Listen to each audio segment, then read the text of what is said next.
2024 ലോക്സഭാ തെരഞ്ഞെടുപ്പിൽ വിജയിച്ച എംപിമാരിൽ പലരും നിയമസഭാ തെരഞ്ഞെടുപ്പിൽ മത്സരിക്കാൻ ഒരുങ്ങി നിൽക്കുകയാണ്.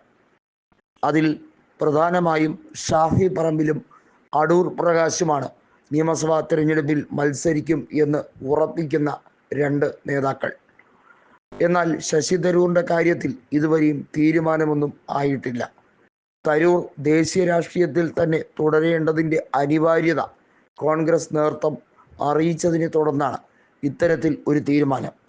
എന്നാൽ സംസ്ഥാന രാഷ്ട്രീയത്തിൽ കൂടുതൽ തിളങ്ങാൻ കഴിയുന്ന നേതാക്കളാണ് ഷാഫി പറമ്പിലും അടൂർ പ്രകാശും.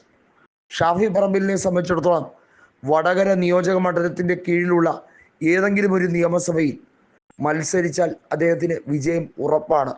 നിലവിലെ രാഷ്ട്രീയ സാഹചര്യം അങ്ങനെയാണ്. പേരാമ്പ്രയായിരിക്കും മിക്കവാറും നിയമസഭാ തെരഞ്ഞെടുപ്പിന് ഷാഫി തിരഞ്ഞെടുക്കുന്ന മണ്ഡലം എന്നാണ് ഏവരും പറയുന്നത്. ഷാഫി ഒഴിഞ്ഞ വേളയിലാണ് പാലക്കാട് ബൈ ഇലക്ഷൻ ഉണ്ടായതും രാഹുൽ മാങ്കൂട്ടം 18,840 വോട്ടുകൾക്ക് വിജയിച്ചതും. എന്നാൽ അടൂർ പ്രകാശ് ആദ്യമായി ആറ്റിങ്ങലിൽ വിജയിച്ച 2019 കോന്നി മണ്ഡലം ഒഴിഞ്ഞതിനു ശേഷം പിന്നീട് കോൺഗ്രസ് അവിടെ പച്ചപിടിച്ചിട്ടില്ല. ജനീഷ് കുമാറാണ് കഴിഞ്ഞ 2 തവണയും അവിടെ വിജയിച്ചത്. ഉപതെരഞ്ഞെടുപ്പിലും 2021 നിയമസഭാ തെരഞ്ഞെടുപ്പിലും ജനീഷ് കുമാർ തന്നെയാണ് CPIM ടിക്കറ്റിൽ നിന്ന് അവിടെ വിജയിച്ചത്. കോന്നി മണ്ഡലം തിരിച്ചു പിടിക്കുക എന്ന ആവശ്യമാണ് അടൂർ പ്രകാശിൻ്റെ മുന്നിൽ ലക്ഷ്യം വയ്ക്കുന്നത്. എന്നാൽ അടൂർ പ്രകാശ് കുറച്ചുകൂടി ശ്രദ്ധിച്ചുകൊണ്ട് വർക്കല നിയോജക മണ്ഡലം പിടിച്ചെടുക്കാൻ ശ്രദ്ധേയമായ പോരാട്ടം നടത്തുമോ എന്നും ഏവരും നോക്കിക്കാണുന്നുണ്ട്. കാരണം അദ്ദേഹത്തിൻ്റെ തട്ടകം ഇപ്പോൾ ആറ്റിങ്ങൽ പാർലമെൻറ്റ് ആയതുകൊണ്ട് തന്നെ അതിന് കീഴിലുള്ള വർക്കല നിയോജക മണ്ഡലം ഏറെ ചർച്ചയാകുന്ന മണ്ഡലം തന്നെയാണ്.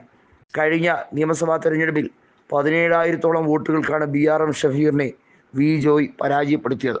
ഇത്തവണ അടൂർ പ്രകാശ് കേവലം 638 വോട്ടുകൾക്ക് മാത്രമാണ് വി ജോയിയെ പരാജയപ്പെടുത്തിയതെങ്കിലും വാശിയേറിയ മത്സരത്തിനുള്ളിൽ UDF ആ സീറ്റ് നിലനിർത്തി എന്നത് ഏറെ ആശ്വാസകരമായൊരു കാര്യമായി തന്നെ കണക്കാക്കുന്നു.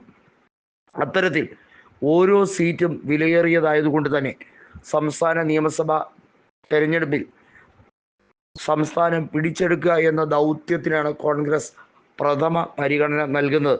അത്തരത്തിലേക്ക് വരുമ്പോൾ നിയമസഭാ തെരഞ്ഞെടുപ്പിൽ ഓരോ സീറ്റുകളും എണ്ണിത്തിട്ടപ്പെടുത്തിയാണ് കോൺഗ്രസ്. ചുരുങ്ങിയ പക്ഷം 40 അതിൽ കൂടുതലോ സീറ്റ് കോൺഗ്രസിന് ഒറ്റയ്ക്ക് ലഭിച്ചാൽ മാത്രമേ ഭരണം സുഗമമായി ലഭിക്കുകയുള്ളൂ.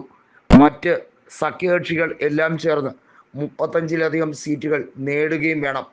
എന്നാൽ മാത്രമേ 80 അതിലധികമോ സീറ്റ് നേടിയെടുക്കുന്ന ഒരു കംഫോർട്ടബിൾ വിക്ടറിയിലേക്ക് UDFന് പ്രവേശിക്കാൻ കഴിയുകയുള്ളൂ. മൂന്നാമത് ഒരു ഊഴം കാത്തിരിക്കുന്ന പിണറായിയെ ഇനിയും സഹിക്കാൻ കേരളത്തിലെ ജനങ്ങൾ തയ്യാറല്ല എന്നുള്ളതാണ് സർവേ റിപ്പോർട്ടുകളിൽ പറയുന്നതെങ്കിലും ഇലക്ഷൻ എഞ്ചിനീയറിംഗ് എന്നത് ഒരു പ്രത്യേകതരം കല തന്നെയാണ്.